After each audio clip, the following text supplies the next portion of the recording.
أيها النبي ورحمت اللہ. دیکھیں یہاں پر بھی لفظ اللہ کا لام پر ہوا. کیوں؟ اس لیے کہ اس سے پہلے کیا ہے؟ زبر ہے، اور زبر یا پیش ہو تو پر ہوتا ہے. تو یہاں پر لفظ اللہ کا لام پر ہوگا. ورحمت اللہ ورحمت اللہ وبرکاتہ. السلام علینا السلام علینا وعلى عباد اللہ الصالحین. السلام علینا وعلى عباد اللہ الصالحین. اب انشاءاللہ ہم اور آپ دونوں مل کر پڑھیں گے. التحیات للہ والصلوات والطیبات. السلام علیک ایہا النبی ورحمت اللہ وبرکاتہ. السلام علینا وعلی عباد اللہ الصالحین. ماشاءاللہ.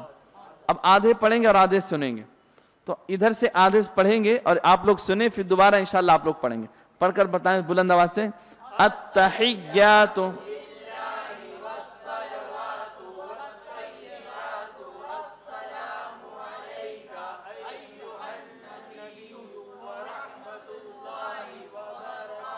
ماشاءاللہ.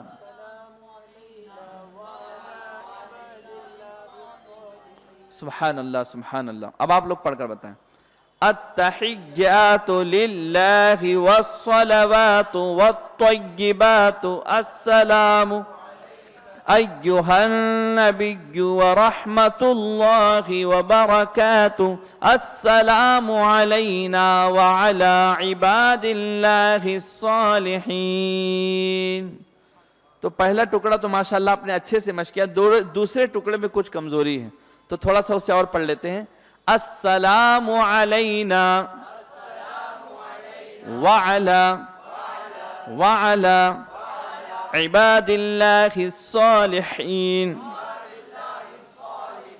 السلام علینا وعلی عباد اللہ الصالحین.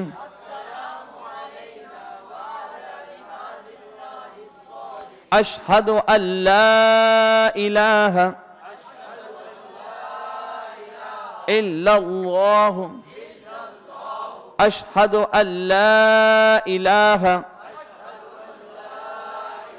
الا اللہ واشہد ان، ایک دم آرام سے، واشہد ان محمدا عبدہ ورسولہ. اس طریقے سے ہمیں کیا پڑھنا ہے؟ التحیات پڑھنا ہے. گھائی گھائی میں پڑھیں گے تو ادا نہیں ہوگا، جلد بازی کریں گے تو حرف بدلے گا، حروف میں امتیاز نہیں ہوگا، اور جب یہ چیز نہیں پائی جائے تو پڑھنے کا جو کمال ہے وہ پورا نہیں ہوتا ہے. تو اب انشاءاللہ ایک بار آپ سب لوگ پڑھ کر مجھے سنائیں گے. التحیات للہ والصلوات والطیبات. اور زور سے. ورحمت اللہ وبرکاتہ. السلام علینا وعلی عباد اللہ الصالحین. اشہد ان لا الہ الا اللہ واشہد ان محمدا عبدہ ورسولہ. پڑھیں گے اس طرح انشاءاللہ تعالی. دو تین شعر نعت پاک کے، اس کے بعد انشاءاللہ ہمارے خلیل بھائی سنائیں گے. درود پاک سنائیں. اللہم صلی علی سیدنا مولانا محمد بارک وسلم. صلاۃ و سلام علیک یا رسول اللہ صلی اللہ تعالی علیہ وسلم. نعمتیں بانٹتا جیسا تو وہ ذیشان گیا.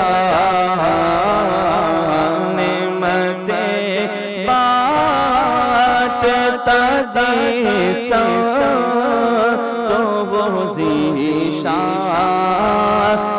گیا.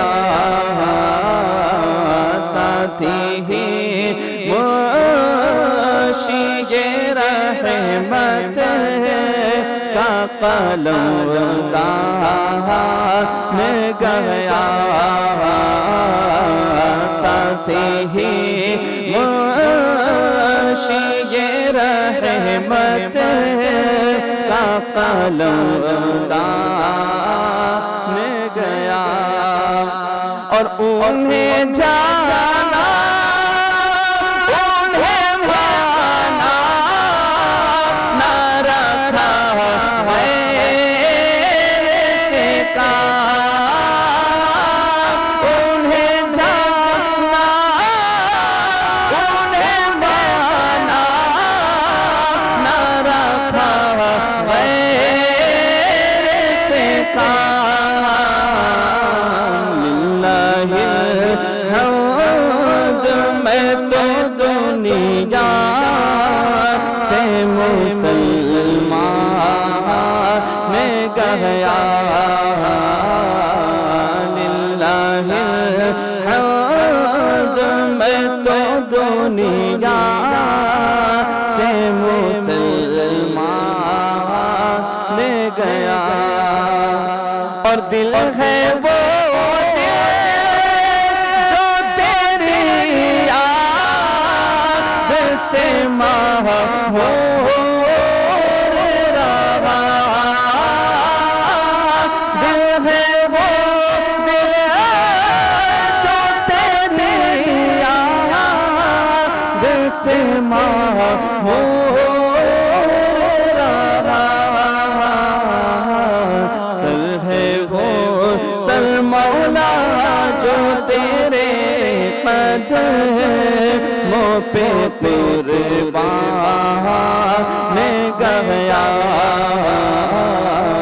سر ہے وہ سر مولا جو تیرے قدموں پہ قربان گیا اور مکے میں حضور اعلیٰ حضرت عظیم البرکت بڑے پیارے انداز میں کہتے ہیں کیا کہتے ہیں کہ جان لو دل وہ شوخیرت سب تم مدینے پہنچے جانو دل وہ شوخیرت سب تم مدینے پہنچے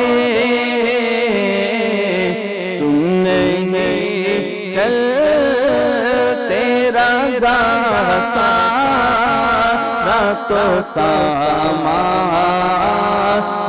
گیا تم نہیں چلتے چلتے تم نہیں چلتے چلتے تم نہیں چلتے رضا سارا تو سامان گیا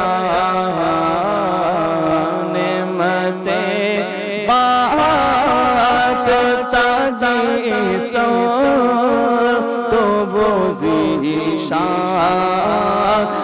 گیا ساتھی ہی منشی رحمت کا قلم دان گیا السلام علیکم ورحمۃ اللہ وبرکاتہ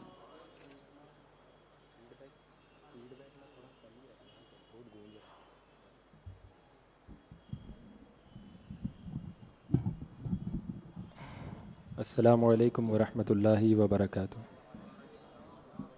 جس طریقے سے میں پڑھا ہوں مل کر میرے ساتھ بآواز بلند پڑھیں الصلاۃ والسلام علیک یا رسول اللہ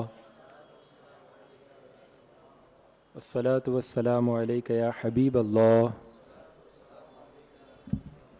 الصلاۃ والسلام علیک یا نبی اللہ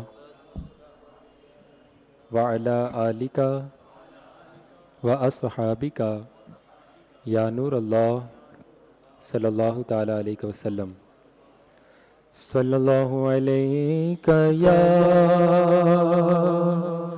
رسول اللہ